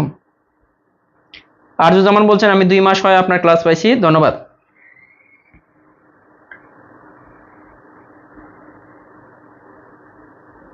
এখানে দেখেন যে যারা পারছেন তারা তো পারছেনই। সপ্তভুজের ক্ষেত্রে n = 7 হয়ে যাবে। n × 7 মাইনাস কত? 4 ইন্টু কত? 90 ডিগ্রি। ওকে, কত হলো? 7 × 14, 14 থেকে কত সহজ দেখেন, 14 থেকে 4 বাদ দিন, তাকে 10, এটাকে 90 দ্বারা গুণ করেন, তাহলে কত? 900 ডিগ্রি। সপ্তভুজের 7 কোণের সমষ্টি কত ডিগ্রি হচ্ছে? 900 ডিগ্রি। সেম ভাবে আসতে পারে অষ্টভুজেরটা কত? অষ্টভুজ পর্যন্ত আসবে, এরপরে মনে হয় আসবে না, যদি আসে তাও বের করতে পারবেন। 10 সমকোণ অনেকেই পারছেন আলহামদুলিল্লাহ। এই যে জিন্নাত নেসা বলছেন যে তারপরে নাহিদা আক্তার বলছেন 10 সমকোণ। নাজমুল সাকিব বলছেন স্যার আপনার বোঝানোর ধরন অনেক সহজ, আলহামদুলিল্লাহ। 56 পরে কত? 57। দেখেন এটা কি বলছে যে একটা চতুর্ভুজের 3টি কোণের সমষ্টি এত হলে চতুর্থ কোণটির মান কত। দেখেন তো একটা চতুর্ভুজ, আমি জানি না যে আসলে একটা চতুর্ভুজ আমি জাস্ট ড্র করলাম। চতুর্ভুজে আমরা জানি এ বি সি ডি 4টা কোণ থাকে। হ্যাঁ, এই যে চতুর্ভুজ আমরা আঁকাইলাম, মানে 4টা বাহু হলে চতুর্ভুজ, সেটা সামান্তরিক হোক, আপনার রম্বস হোক, যাই হোক ওটা চতুর্ভুজ। হ্যাঁ, বলছে 3টা কোণের যোগফল। 3টা কোণটা আমরা জানি চতুর্ভুজের দেখে আসলাম সবগুলা, মানে 4টা কোণের যোগফল হবে 360 ডিগ্রি। 4টা কোণের যোগফল হচ্ছে 360 ডিগ্রি। এখানে মনে করেন 3টা কোণ দেওয়া আছে, এ বি, এই যে এ বি সি, মনে করেন এই 3টা কোণের যোগফল, এই যে এ যোগ বি যোগ সি কত ডিগ্রি দেওয়া আছে? 280 ডিগ্রি। তো 4টা কোণের যোগফল থেকে 3টা কোণের যোগফল যদি বাদ দিই তাহলে কত থাকতেছে দেখেন তো? 0 8 80 ডিগ্রি। এই 80 ডিগ্রি তাহলে কত হবে? তাহলে এ বি সি এই 3টা কোণের যোগফল ছিল A plus B plus C, কত ডিগ্রি? এই যে এটা A plus C plus D ছিল। যেখানে যদি আমি একটু বলি যে A plus B plus C plus D সবগুলা কোণের যোগফল হইতেছে 360 ডিগ্রি। এইখানে কি আছে? আমরা ধরে নিলাম যে প্রথম 3টা কোণের যোগফল, এই যে A plus B plus C কোণের যোগফল কত ডিগ্রি? 280 ডিগ্রি। এখন যদি বিয়োগ করে দেন দেখেন তো এটা মাইনাস হয়ে যাবে। হ্যাঁ, এই এই 3টা কিন্তু মাইনাস হয়ে বাদ চলে যাবে, এটা কাটা চলে যাবে। যদি বিয়োগ করি তাহলে ডি কোণটা থাকতেছে, তাহলে ডি কোণের মান কত? এটা বিয়োগ করলে 80 ডিগ্রি। তাহলে যে ডি কোণটা যেটা এটা 80 ডিগ্রি, আর এই 3টা কোণের যোগফল কত ডিগ্রি দেওয়া আছে? 280 ডিগ্রি। এটা দেখেন ক্লিয়ার কিনা? সবাই পারে, আমার চেয়ে ভালো পারেন। এটা বোঝানোর মধ্যে তেমন কিছু ছিল না আসলেও। এই যে এই জিনিসগুলো বুঝবো আমরা। হ্যাঁ, একটু যদি আমরা পরেরটা চলে যাই, উপরে আসবো আমি। এই যে বড় ক্ষেত্রের ক্ষেত্রফল নির্ণয় একটু দেখি, আমরা একটু বেসিক দেখে আসি। বড় ক্ষেত্র কাকে বলে এই জিনিসটা যদি আমরা একটু বুঝে আসি, যে যার 4টা বাহু পরস্পর সমান এবং কি প্রত্যেকটা কোণ 90 ডিগ্রি, যার 4টা বাহু পরস্পর সমান, কর্ণগুলো সমান এবং প্রত্যেকটা কোণের পরিমাণ হচ্ছে 90 ডিগ্রি। সাপোজ মনে করেন এটার একটা বাহুর দৈর্ঘ্য যদি এ হয়, এটাও এ হয়ে যাবে, এটাও এ হয়ে যাবে, এইটাও এ হয়ে যাবে। এটা হচ্ছে বড় ক্ষেত্রের ক্ষেত্রে। আর প্রত্যেকটা কোণের পরিমাণ হবে কত ডিগ্রি? 90 ডিগ্রি। এই 90 ডিগ্রি, এই 90 ডিগ্রি, এটা হয়ে যাবে 90 ডিগ্রি। আর প্রত্যেকটা কর্ণ, এগুলোকে বলা হয় কর্ণ, এই প্রত্যেকটা কর্ণ কিন্তু পরস্পর সমান। প্রত্যেকটা কর্ণ পরস্পর সমান, এটা বড় ক্ষেত্রের ক্ষেত্রে। যেমন এটা একটা কর্ণ, এটা একটা কর্ণ, এগুলো পরস্পর সমান হয়। এটা বড় ক্ষেত্রের ক্ষেত্রে। আবার হয় হ্যাঁ, বড় ক্ষেত্রের ক্ষেত্রে, বড় ক্ষেত্রের ক্ষেত্রে একমাত্র এটা পসিবল। আবার আরেক ক্ষেত্রে মানে আপনার এই যদি হয় চতুর্ভুজ যদি হয় তখন, চতুর্ভুজ কেন, আয়তক্ষেত্র যদি হয় তখনও কর্ণ সমান হয়, কিন্তু প্রত্যেকটা বাহু সমান না। এখানে প্রত্যেকটা বাহু সমান, প্রত্যেকটা কোণ সমান, কর্ণগুলা সমান, মানে সবই সমান একমাত্র কার ক্ষেত্রে? বড় ক্ষেত্রের ক্ষেত্রে। এখন আসেন যে এই জিনিস থেকে আমাদের অনেক কিছু শেখার আছে। কি কি শিখবো? আমরা যদি একটা আয়তক্ষেত্র অঙ্কন করি, আয়তক্ষেত্রের সংজ্ঞাটা কি দেখেন? বেসিকটা, আয়তক্ষেত্রের সংজ্ঞা হচ্ছে যার বিপরীত বাহুগুলো পরস্পর সমান। এ বি সি ডি একটা আয়তক্ষেত্র। এটা দৈর্ঘ্য যদি এ হয়, ওকে, এইটা ধরলাম আমরা দৈর্ঘ্য ধরলাম এ, এটা দৈর্ঘ্য, এটা প্রস্থ। কারণ বিপরীত বাহুগুলো যদি সমান হয় তাহলে এইটাও এ হয়ে যাব, যেহেতু বিপরীত বাহুগুলা, এই বাহু সমান এই বাহু, এই বাহু সমান এই বাহু। আবার এটা বি হলে এটাও বি হয়ে যাবে। এখন এটাকে আমরা কম্পেয়ার করব একটা কার সাথে? একটা বর্গের সাথে। এটা মনে করেন একটা বর্গ। এখন দেখেন আমরা নাম যদি দিই A B, okay, C D এক জায়গায় দিলেই হলো, এটা সমস্যা নেই, এ বি সি ডি যাই হোক। এটার ক্ষেত্রে কি বলতেছে? প্রত্যেকটা বাহু সমান। এই বাহু যা হবে, এই বাহু যদি এ হয়, এই বাহু হয়ে, এই বাহু এ, এই বাহু এ। ওকে, দুইটা জিনিস একটু যদি কম্পেয়ার করি, আমরা আয়তক্ষেত্রের ক্ষেত্রফল সবাই জানি না, দৈর্ঘ্য ইনটু প্রস্থ। আয়তক্ষেত্রের ক্ষেত্রফল কি? এটা আয়তক্ষেত্র, এটা ক্ষেত্রফল কি? দৈর্ঘ্য ইনটু প্রস্থ। এখানে দৈর্ঘ্য কি ধরছি? এ, আর প্রস্থ কি ধরছি? বি। তার মানে এইটার ক্ষেত্রফল কত? এটার ক্ষেত্রফল হচ্ছে এ ইনটু বি। ওকে, এটার ক্ষেত্রফল কিন্তু এ ইনটু বি। এখন আমরা যদি বড় ক্ষেত্র চলে আসি, তাহলে এইটাও যেহেতু চতুর্ভুজ টাইপের, এটারও কিন্তু ক্ষেত্রফল হবে কি? দৈর্ঘ্য ইনটু প্রস্থ। এখানে দৈর্ঘ্য কোনটা? এটা। প্রস্থ কোনটা? এটা, তাই না? তো দৈর্ঘ্য ইনটু প্রস্থ এখানে লেখেন কি হইতাছে? এ ইনটু এ। দেখেন এখানে এ আর বি কিন্তু ডিফারেন্ট টাইপ। এখানে এখানে এও যা মনে করেন যে এটা মনে করেন বি ছিল, এইটা দুইটা কিন্তু সেমই, কারণ দুইটাই তো পরস্পর সমান। তাহলে আমরা কিন্তু দৈর্ঘ্য ইনটু প্রস্থ লিখলাম। এখানে কিন্তু ক্ষেত্রফল হয়ে গেল a স্কয়ার, কিন্তু এইখানে ক্ষেত্রফলটা কি আছে ab, মানে দৈর্ঘ্য ইনটু প্রস্থই আছে, কিন্তু এখানে ক্ষেত্রফলটা হয়ে যায় বাহু স্কয়ার। কেন বাহু স্কয়ার হয়ে গেল? কারণ দুইটা বাহু সমান। আর ক্ষেত্রফল কি?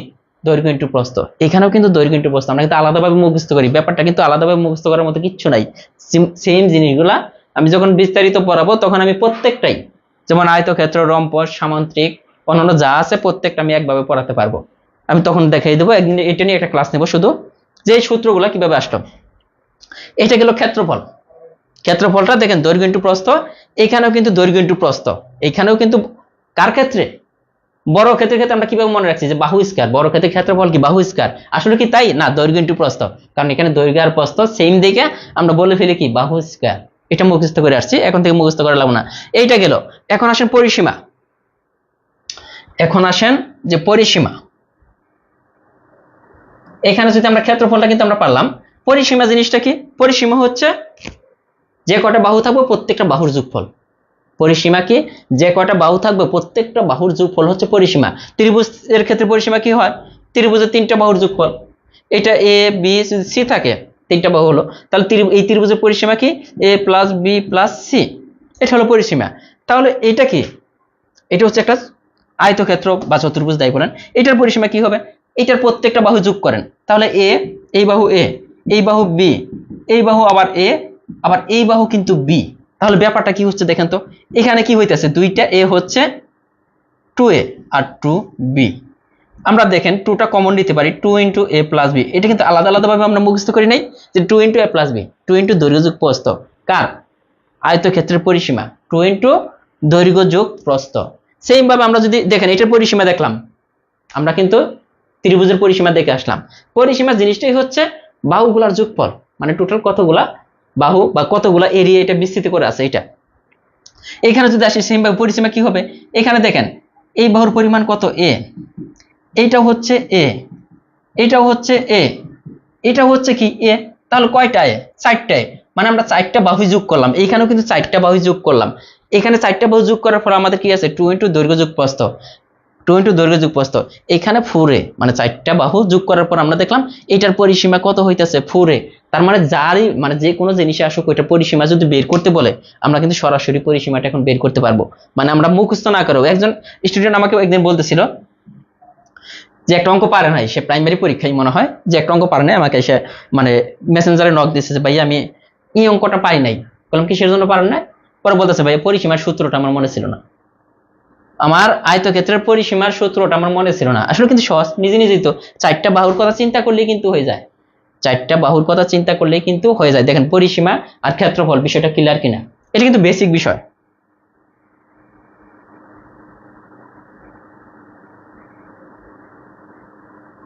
দেখেন যে এই বিষয়গুলো ক্লিয়ার কিনা, যে এই জিনিসগুলো কিন্তু মুখস্থ করার মতো কিছু নেই। পরিসীমা হচ্ছে 4টা বাহুর যোগফল। ক্ষেত্রফল কি? দৈর্ঘ্য ইনটু প্রস্থ। ক্ষেত্রফল কি? দৈর্ঘ্য ইনটু প্রস্থ।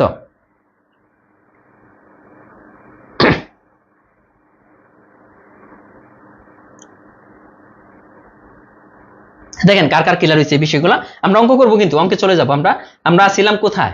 যে বড় ক্ষেত্রের এক বাহুর দৈর্ঘ্য।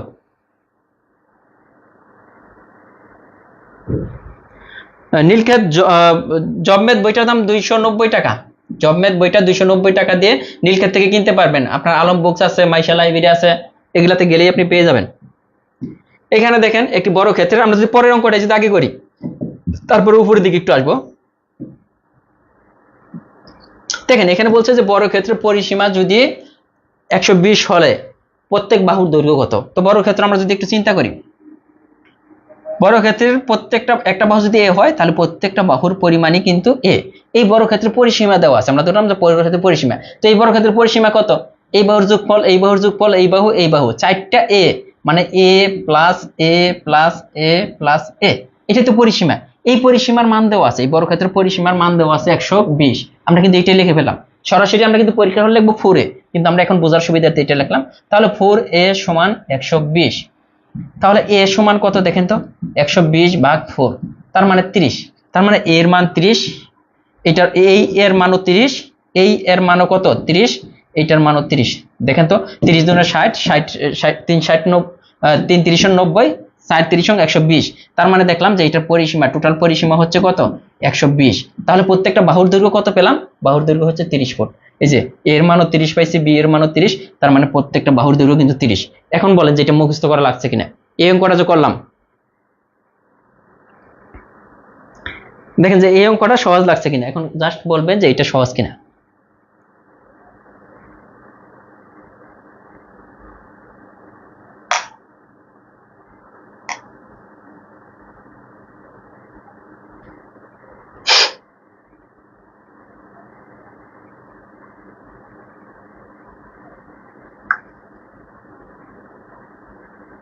ঠিক আছে,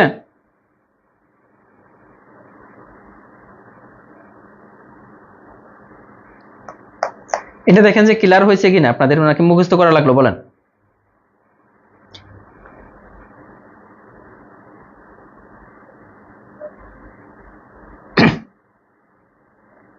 পরিসীমাটা আমরা করলাম না, পরেরটা যাই। হ্যাঁ, যে জিনিসগুলো আগে মুখস্থ করছেন,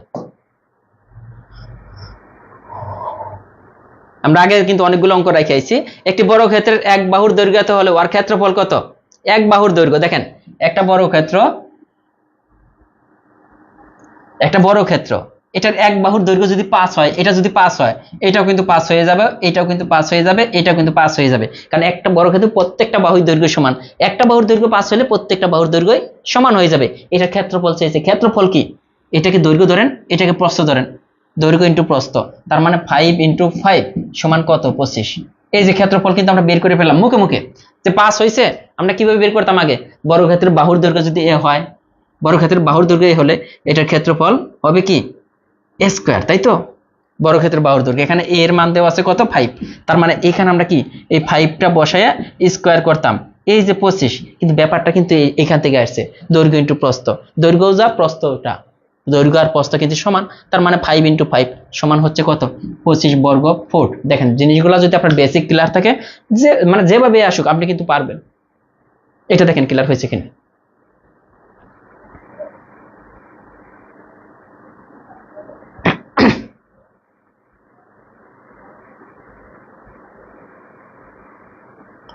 এটা ক্লিয়ার কিনা, 60 নম্বরটা ক্লিয়ার কিনা একটু জানাবেন।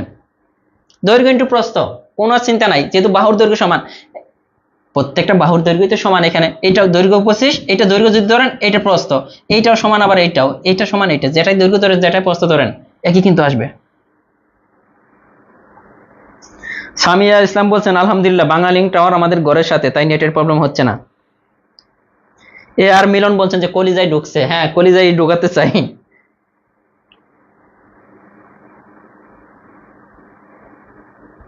পরেরটা চলে যাই আমরা, উপরের অঙ্কটার দিকে কি আছে।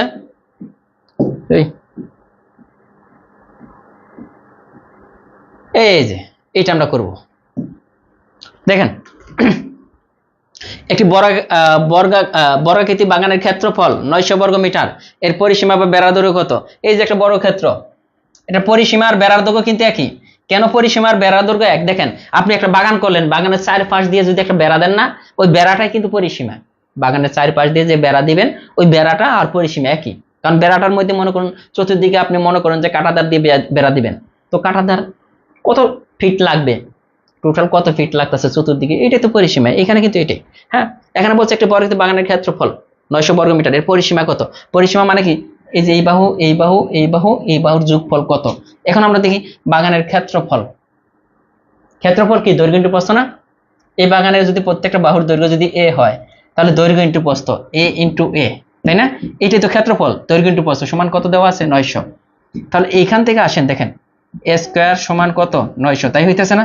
আমরা কিন্তু সূত্র মুখস্থ না করে বুঝে বুঝে করতেছি। হ্যাঁ, এ সমান কত, দেখেন তো এ সমান 900। এখন দেখেন এটাকে আপনি কিভাবে বর্গমূল করবেন।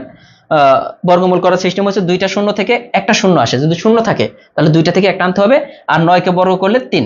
তার মানে এটার প্রত্যেকটা বাহুর দৈর্ঘ্য, এই যে এই বাহু 30, এই বাহু 30, এই বাহু 30, এই বাহু কিন্তু 30 পেয়ে গেলাম। এখন বলেন এটার পরিসীমা বা বেড়ার দৈর্ঘ্যটা কত। এটার পরিসীমা দেখি কে কে বলতে পারেন। আমাদের তো এটাই চাইছে যে বেড়ার দৈর্ঘ্য, পরিসীমা বা বেড়ার দৈর্ঘ্যটা কত, দেখি কে কে পারেন।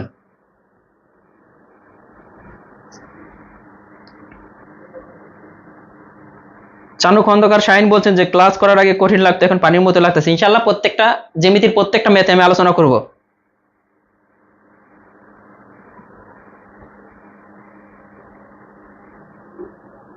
দেখেন যে এটা ক্লিয়ার হয়েছে কিনা। এখন পরিসীমা কত বলেন? পরিসীমা মানে কি? 4টা বাহু আমরা যোগ করে দিব। পরিসীমা মানে কি? 4টা বাহু যোগ করব। 4টা বাহু 30 দুগুণে 60, 3 × 90, 120। তাই কত হচ্ছে বলেন? তো পারছেন না? অথবা আপনি কিভাবে করতে পারেন? আমরা কিভাবে করতাম না বুঝে কিন্তু এটা মুখস্থ করছি আমরা এতদিন, যে বর্গক্ষেত্রের পরিসীমা কত 4a, এটা মুখস্থ করছি। তো 4 ইনটু এই যে এর মান আমরা কত পাইছি 30, তো 30 সমান হচ্ছে 120। কিন্তু এটা কেন আসলো? এটা যদি আপনি বুঝে আসতে পারেন যে এইখান থেকে এটা আসছে 4টা বাহুর যোগফল থেকে এই 4a, কারণ এইটা একটায়, দুইটায়, তিনটায়, চারটায়, এই জন্য কিন্তু 4a আসছে।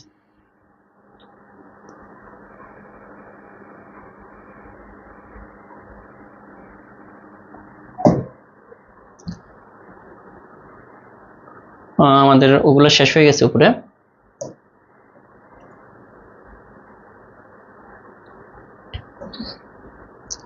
আর কি আছে এখানে? এক বাহুর দৈর্ঘ্য তো করছি। ওকে, একটি বর্গের কর্ণের দৈর্ঘ্য, এটা আমি দেখাই। এটাও কিন্তু বের করা যায় যে বর্গের কর্ণের দৈর্ঘ্য কিভাবে √2a। এই যে বর্গের কর্ণের দৈর্ঘ্য কোনটা, এটা যদি হয়, এটা কর্ণ, এটা একটা কর্ণ, এইটা একটা কর্ণ। হ্যাঁ, একটি বর্গ, কোন বর্গের কর্ণের দৈর্ঘ্য 4 এত হলে এর বর্গের ওই বর্গের ক্ষেত্রফল কত বর্গ একক? ভালো কথা, আমাদের কর্ণের দৈর্ঘ্য যেহেতু দেওয়া আছে, আমাদের বের করতে হবে কার মান? এ এর মানটা বের করতে হলে আমরা ক্ষেত্রফল বের করতে পারবো, মানে বাহুর দৈর্ঘ্য। এটা এ, এটা এ, এটাও এ, এটা যদি এ হয়, কর্ণের দৈর্ঘ্য বের করার সূত্র হচ্ছে √2a। এটা হচ্ছে কর্ণের দৈর্ঘ্য, একটা বর্গের কর্ণের দৈর্ঘ্য। এই যে এই কর্ণের দৈর্ঘ্য বা এই কর্ণের দৈর্ঘ্য বের করার সূত্র হচ্ছে √2a। দেখেন বর্গের কর্ণের দৈর্ঘ্য সূত্র হচ্ছে √2a। অন্যদিন দেখাবো কেন এটা √2a হচ্ছে, ঠিক আছে? তো √2a এর মান কত? এই যে কর্ণের দৈর্ঘ্য, এটাও কর্ণের দৈর্ঘ্য, এটাও কিন্তু কর্ণের দৈর্ঘ্য। এটা দেখেন কি আছে, 4√2 দেওয়া আছে, ঠিক আছে? এখন এর মান কত হবে? দেখেন এখানে √2 আছে, এইখানে √2 আছে, এটা কেটে দেন, √2 উভয় পাশ থেকে বাদ। এর মান কত? 4। তার মানে এটার মানও 4, এই এর মানও কিন্তু 4, এই এর মানও 4, এটার মানও কিন্তু 4। মানে এর মান 4 হওয়া মানে কি? 4টা বাহুর প্রত্যেকটা দৈর্ঘ্য হচ্ছে 4। এখন চাইছে ক্ষেত্রফল কত? তো ক্ষেত্রফল কি? এটা দৈর্ঘ্য, এটা প্রস্থ, ধরেন দৈর্ঘ্য ইনটু প্রস্থ, তার মানে 4 × 4 সমান কত? 16। 4 × 4, এগুলো কিন্তু পরীক্ষার হলে আপনি যদি প্র্যাকটিস করেন, আমি বলতে পারি যে আপনার এগুলো করা লাগবে না, নিজে নিজে হয়ে যাবে। এই অঙ্কগুলা করা লাগবে না, নিজে নিজেই কিন্তু হয়ে যাবে। ঠিক আছে, ক্লিয়ার? আশা করি যে এটা ক্লিয়ার। পরের অঙ্ক, এটা তো আমরা করে ফেলছি,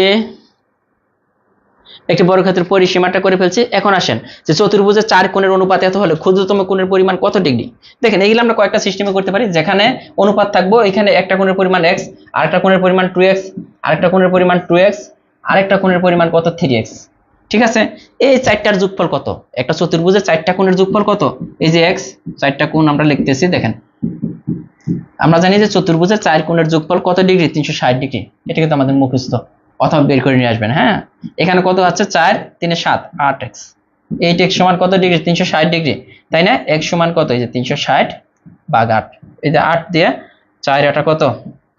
32, 5 8 40, 45 ডিগ্রি। একটা কোণের পরিমাণ হচ্ছে 45 ডিগ্রি। 45 ডিগ্রি কি? এখানে x এর মান কত? 45 ডিগ্রি। এটাতে সবচেয়ে ছোট কোণ হবে, এটার মান দেখেন 45 দ্বিগুণে 90 ডিগ্রি।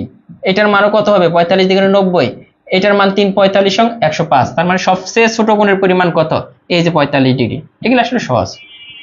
বলবেন যে এগুলো তো সবাই পারে, ভাই আপনি কেন করাচ্ছেন?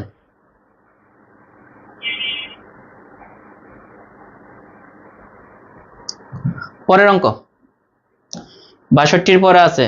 এই যে এটা যদি আমি বলি আপনাদেরকে, এখন এই যে এই জিনিসটা বুঝিয়ে একটু মজা পাবো। আগে যেহেতু বেসিকটা আপনি শিখে গেছেন, একটা আয়তাকার ঘরের দৈর্ঘ্য ও বিস্তার, বিস্তার মানে প্রস্থ, আমরা এটাও কিন্তু বুঝি না। বিস্তার মানে কি? প্রস্থ বলা হয় এটাকে। হ্যাঁ, বিস্তার মানে একটা আয়তাকার বাগানের দৈর্ঘ্য বিস্তারের দ্বিগুণ, এর ক্ষেত্রফল 512 বর্গ মিটার হলে পরিসীমা কত? একটা আয়তক্ষেত্র আমরা ড্র করি। হ্যাঁ, তারপরে সবচেয়ে সহজ হবে, এটা একটা আয়তক্ষেত্র। আয়তক্ষেত্রের সংজ্ঞা কি? যার বিপরীত বাহুগুলা সমান এবং কোণগুলা সমকোণ। বিপরীত বাহু সমান মানে এই বাহু সমান এই বাহু, এই বাহু সমান এই বাহু, আর প্রত্যেকটা কোণ হবে সমকোণ। এটা হচ্ছে আয়তক্ষেত্র। এখন আমাদের বলতেছে আয়তক্ষেত্রের দৈর্ঘ্য, এটা মনে করেন দৈর্ঘ্য, এটা হচ্ছে প্রস্থ। হ্যাঁ, দৈর্ঘ্যটা বড় হয় নরমালি। তো গড়ের দৈর্ঘ্য বিস্তারের দ্বিগুণ, মানে বিস্তার মানে কি? প্রস্থ যা হবে, প্রস্থ যদি আমরা x ধরি, দৈর্ঘ্য হয়ে যাবে 2x। এই যে এই জিনিসটা বুঝতে হবে। যে দৈর্ঘ্য বিস্তারের দ্বিগুণ মানে কি, দৈর্ঘ্য বেশি প্রস্থ কম, প্রস্থ যা হবে তার দ্বিগুণ হবে দৈর্ঘ্য। তার প্রস্থ যদি x হয়, দৈর্ঘ্য হচ্ছে 2x। প্রস্থ যদি আপনি ধরেন x, মানে সরি 2x, এটা হবে 4x। প্রস্থ যদি আপনি ধরেন 10, এটা হবে 5। মানে জিনিসটা হচ্ছে যে সব সময় এই প্রস্থের দ্বিগুণ হবে দৈর্ঘ্য, এই কথাটা কিন্তু বলা আছে। এই কথাটাই আমরা ধরতে পারি না, যেটা কি বললো, প্রস্থের দ্বিগুণ দৈর্ঘ্য, আমরা এটা বলছি। বলছে এর ক্ষেত্রফল। এখন এটা দেখেন আয়তক্ষেত্র আছে না, ক্ষেত্রফল, এটা যদি x হয় এটাও x, এটা 2x হলে এটাও কিন্তু 2x, কারণ বিপরীত বাহুগুলো পরস্পর সমান। এখন বলা আছে এর ক্ষেত্রফল। তো দেখেন এটা ক্ষেত্রফল কি, আমরা একটু আগে এর ক্ষেত্রে করে আসলাম, কার ক্ষেত্রে, বড় ক্ষেত্রে করে আসলাম না, দৈর্ঘ্য ইন্টু প্রস্থ। ক্ষেত্রফল কি, দৈর্ঘ্য ইন্টু প্রস্থ। তাহলে দৈর্ঘ্য ইন্টু প্রস্থ ইকুয়াল কি, দৈর্ঘ্য ইন্টু প্রস্থ ইকুয়াল কি ক্ষেত্রফল। ক্ষেত্রফল কত দেওয়া আছে, 512। দেখেন দৈর্ঘ্য ইন্টু প্রস্থ ইকুয়াল ক্ষেত্রফল, 512 দেওয়া আছে না, লিখে ফেললাম, যা আছে তাই কিন্তু লিখলাম, কোনো সমস্যা নাই। এখানে কি আছে দেখেন তো, কি আছে, এক্স স্কোয়ার, আর 2টা এই সাইডে দিয়ে দেন। এই 512 ভাগ 2 সমান হচ্ছে 200, কত হয়, 6, 256। 512 এক্স স্কোয়ার সমান 256, তার মানে x সমান কত, এই যে 256, এটা হচ্ছে না 256। এখন 256 কে দেখেন 16 ইন্টু 16 মানে 256। এই জন্য আমি বলি এগুলো কিছু কিছু জিনিস আপনি শিখে আসবেন। 16 ইন্টু 16, তার মানে দুইটা 16 থেকে একটা 16 আসবো, তার মানে x এর মান পেয়ে গেলাম 16, তার মানে x সমান 16, তার মানে 2x সমান 32, তাই না। x সমান যদি 16 হয়, প্রস্থ যদি x কাকে ধরছি, x হচ্ছে প্রস্থ, দৈর্ঘ্য কত, এটা দ্বিগুণ, তার মানে প্রস্থ যদি 16 হয় দৈর্ঘ্য হবে 32, তার মানে এই দিকেও 16 প্রস্থ, এটা তো প্রস্থ, এটা হচ্ছে 32। এখন বলতেছে এটার পরিসীমা কত, আমরা কিন্তু এটা বাহুর পরিমাণটা পেয়ে গেলাম, দৈর্ঘ্য আর প্রস্থ কিন্তু আমরা বের করে ফেলছি। এখন বলতেছে পরিসীমা কত, পরিসীমা এই প্রত্যেকটা বাহুর যোগফল। এইদিকে আছে 16, এইদিকে আছে কত 32, ওইদিকে 16, আবার এইদিকে কত, এই যে 32, এটাই কিন্তু পরিসীমা। যোগ করলে কত হয়, দেখি যোগ করেন, এটা কত হয় পরিসীমা, কারণ 4টা বাহুর যোগফল না পরিসীমা। এই যে পরিসীমা সবাই কিন্তু বলছেন যে 96। এখন এইটা কিন্তু আমরা এইভাবে না করে কেন আমরা এইভাবে করি, দেখেন পরীক্ষার হলে আমরা কিভাবে করব, দ্রুত করার জন্য এই যে 2 ইন্টু দৈর্ঘ্য যোগ প্রস্থ, 2 ইন্টু দৈর্ঘ্য যোগ প্রস্থ, দৈর্ঘ্য কত 2x, প্রস্থ কত x, এইটা 2 ইন্টু দৈর্ঘ্য যোগ প্রস্থ। কেন এটা হলো, দেখেন এই যে 2 ইন্টু কেন হলো, 2 দ্বারা গুণ হলো, এই 2x এইদিকে 2x, তার মানে 2 ইন্টু দৈর্ঘ্য, আবার এইদিকে দেখেন প্রস্থ x, এইদিকেও x, এইদিকেও x, তাহলে 2 ইন্টু প্রস্থ, এই জন্য 2টা কিন্তু কমন আসছে। এখন এইখানে যদি মান বসিয়ে দেন, x এর মানটা কত পেলাম, 2 ইন্টু x এর মানটা আমরা কত পেলাম 16, যোগ এইদিকে কত 16, এই যে এটা কাটাকাটি করলে যা আসে এটাই কিন্তু অ্যান্সার। ঠিক আছে, ক্লিয়ার, আশা করি যে ক্লিয়ার। এখন আসেন এরপরে 64 নম্বর যে অঙ্কটা আছে, কিন্তু অনেকগুলো অঙ্ক আমরা করাচ্ছি যাতে বুঝে বুঝে, কোনো অঙ্ক কিন্তু মুখস্থ করা যাবে না। এবিসিডি সামান্তরিকের এবি 12 সেন্টিমিটার, ডি বিন্দু থেকে এবি এর উপর লম্ব দূরত্ব 6 সেন্টিমিটার, সামান্তরিকের ক্ষেত্রফল কত। দেখেন এবি এর উপর ডি বিন্দু থেকে, হ্যাঁ, একটা সামান্তরিক কাকে বলে, যার বিপরীত বাহুগুলা সমান, ওই আয়তক্ষেত্রের বিপরীত, কিন্তু কোনগুলা সমকোণ নয়, বিপরীত বাহুগুলা সমান, কোনগুলা সমকোণ নয়। এইদিকে আসেন, যে আমরা ধরলাম যে A B C D, O D বিন্দু থেকে এবি এর উপর লম্ব, তাহলে আমরা একটু ঘুরিয়ে লিখি, হ্যাঁ, তাহলে সুবিধা হয়। এই যে এটা হচ্ছে রম্বস, নিজের মতো করে জাস্ট আমি ড্র করলাম, যার বিপরীত বাহুগুলা সমান কিন্তু কোনগুলা সমকোণ নাই, এটা হচ্ছে রম্বস। তাহলে হচ্ছে এবি এর উপর লম্ব রাখাইছে না, এই জন্য এ বি সি ডি আমরা দিলাম। এখন আমাদের বলতেছে যে এ বি এর মান, এই যে এইটুকুর দৈর্ঘ্য 12, তাহলে এটাও কিন্তু 12, যেহেতু বিপরীত বাহুগুলো সমান। এবং বলতেছে যে ডি বিন্দু থেকে কার উপরে, এ বি এর উপর একটি লম্ব অঙ্কন করছে, ডি বিন্দু থেকে এ বি এর উপর একটি লম্ব, এই লম্বটার দৈর্ঘ্য হচ্ছে 12। এই ডি বিন্দু থেকে না 12 না 6, সরি, লম্ব হচ্ছে 6। ডি বিন্দু থেকে যে লম্বটা অঙ্কন করছে এ বি এর উপরে লম্ব, এটা হচ্ছে 6, এখানে কিন্তু 90 ডিগ্রি উৎপন্ন হয়েছে। এখন আসেন বলছে সামান্তরিকের ক্ষেত্রফল কত। এখন ওই যে আমরা দেখলাম সামান্তরিক দৈর্ঘ্য ইন্টু প্রস্থ, এখানে প্রস্থটা কোনো সমস্যা নাই, প্রস্থটা দেখেন এইটা, দৈর্ঘ্য ইন্টু প্রস্থ কিন্তু, হ্যাঁ, প্রত্যেকটা ক্ষেত্রে চতুর্ভুজ আকৃতি, এখানে প্রস্থটা 12, তাহলে দৈর্ঘ্যটা কত? দৈর্ঘ্যটা এই যে উচ্চতা দেখেন, এটা কিন্তু দৈর্ঘ্য, এটা কিন্তু দৈর্ঘ্য না, হ্যাঁ দৈর্ঘ্য কিন্তু এইটা, এই জন্য কিন্তু এই উচ্চতাটা কিন্তু সামান্তরিক ক্ষেত্রে বললে আমরা কি লিখি? ভূমি ইন্টু উচ্চতা। কেন লিখি? এই যে দৈর্ঘ্য সবসময় মানে প্রস্থ সবসময় সোজা হবে, প্রস্থ সবসময় সোজা। এটাকে যদি দৈর্ঘ্য ধরেন বা একটাকে দৈর্ঘ্য ধরেন, একটা প্রস্থ ধরেন, কোনো কথা নেই, কিন্তু এটাকে আমাদের লম্ব আকৃতি, যেমন আগের গুলো কিভাবে চিন্তা করতাম, এই যে এটা একটা প্রস্থ ধরতাম, একটা দৈর্ঘ্য ধরতাম, এখানেও সেম ভাবে এইটার উপরে লম্ব অঙ্কন করতে হবে। লম্ব অঙ্কন করলে তাহলে একুরেট এটার মাপটা পাওয়া যাবে এইটা।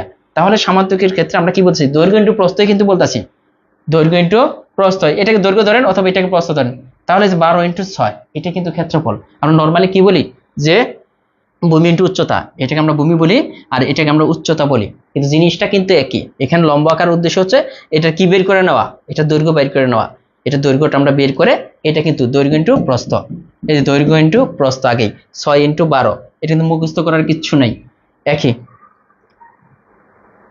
এরপর আসেন সামান্তরিকের কর্ণদ্বয় পরস্পর সমান হলে, এই প্রশ্নটা আমার কাছে ভালো লাগে, এই ধরনের প্রশ্নগুলো আসে। সামান্তরিক একটাকে বলছিলাম, সামান্তরিক কাকে বলে?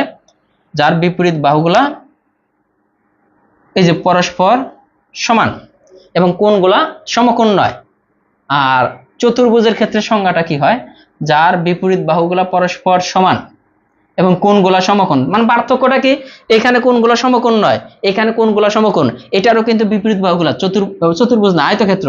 এটা আয়ত যদি চিন্তা করি, আর এটা হচ্ছে সামান্তরিক। চিন্তা করে দেখেন, এই জিনিসটা সবই সেম ছিল, শুধু পার্থক্যটা কি? এটার কোণটা সমকোণ না, এটার কোণ সমকোণ, কারণ এটারও বিপরীত বাহু সমান, এই বাহু সমান এই বাহু, আবার এটারও এই বাহু সমান এই বাহু, এই বাহু সমান বিপরীত বাহুগুলা সমান, কিন্তু এটার কোণগুলা সমকোণ নয়, এটার কোণগুলা সমকোণ। এটা পার্থক্য। আরেকটা পার্থক্য হচ্ছে, যেহেতু এটা সমকোণ না, এটার কর্ণগুলা আর এইটার কর্ণগুলা সমান নয়, এটার কর্ণ মানে আয়তক্ষেত্রের কর্ণগুলা সমান, সামান্তরিকের কর্ণগুলা সমান না।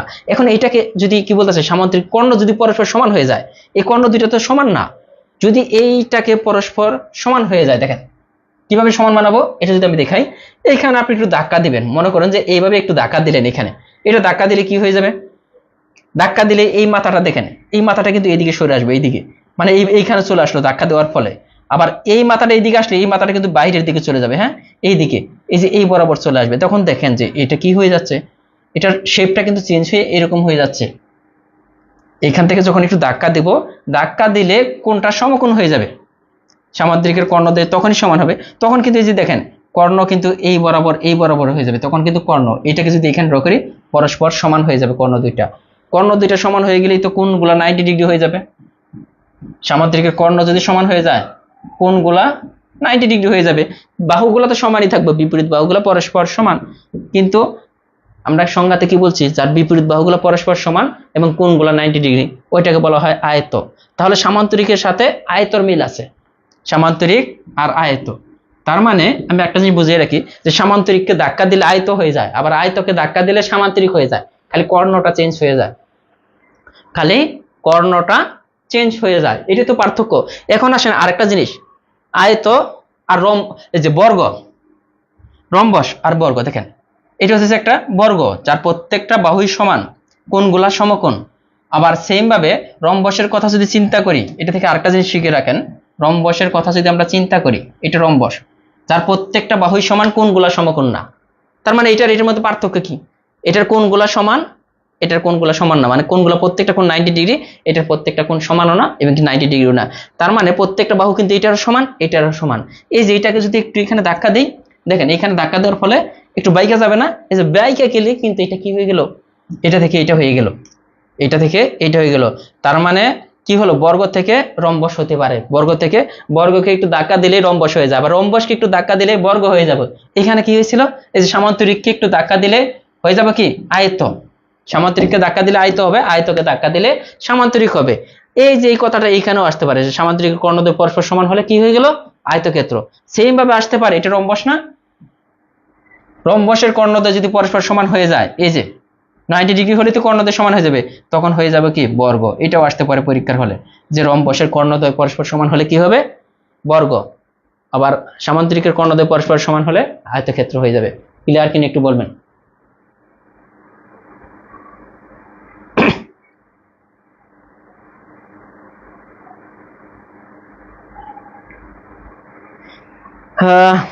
এই জিনিসটা একটু মনে রাখবেন, আচ্ছা, অনেকে বলতেছে নাকি ঘুম আসতেছে। আকাশ সরকার, ঠান্ডা পানির ভয়ে ঠিক মতো গোসল করি না। যাক আলহামদুলিল্লাহ, ঢাকাতে কিন্তু কোনো প্রকার মানে শীত পড়ে নাই, এখনো কিন্তু ফ্যান চলতেছে। ঢাকাতে কিন্তু মোটামুটি গরমই। হ্যাঁ, গ্রামে অবশ্যই হালকা হালকা শীত মনে হয় পড়ছে, এটা কিন্তু আমরা এখান থেকে বুঝতেছি না। তো মোটামুটি আজকের মতো এই পর্যন্তই। আর নিবন্ধন পেইড বেসের ক্লাস কিন্তু 1 ডিসেম্বর 1 তারিখ থেকে ইনশাল্লাহ শুরু হয়ে যাবে। যারা এখনো ভর্তি হন নাই, আপনি চাইলে 1250 টাকা দিয়ে ভর্তি হয়ে এই যে নিবন্ধন বইটা কিন্তু ফ্রিতে পেয়ে যাবেন। আর যারা বই নিয়ে ফেলছেন অলরেডি, তারা কিন্তু চাইলে 1000 টাকা দিয়ে ভর্তি হতে পারবেন এই কোর্সে, চাইলে ভর্তি হতে পারেন। আর নিবন্ধন পেইড বেচে ভর্তি হওয়ার জন্য আপনারা চাইলে এই নম্বরে যোগাযোগ করতে পারেন, 01734519229, এই নম্বরে যোগাযোগ করতে পারেন। আর সবাই একটু শেয়ার করে দেন। আর ক্লাসটা কেমন লাগলো, আজকের ক্লাসের প্রতি আপনার অনুভূতি কি, যে জ্যামিতি জিনিসগুলো বুঝে বুঝে পড়া যায় কিনা একটু জানাবেন। জ্যামিতির ব্যাপারগুলো ভালো লাগতেছে কিনা একটু জানাবেন আমাকে। তো ধন্যবাদ সবাইকে, ভালো থাকবেন, আল্লাহ হাফেজ।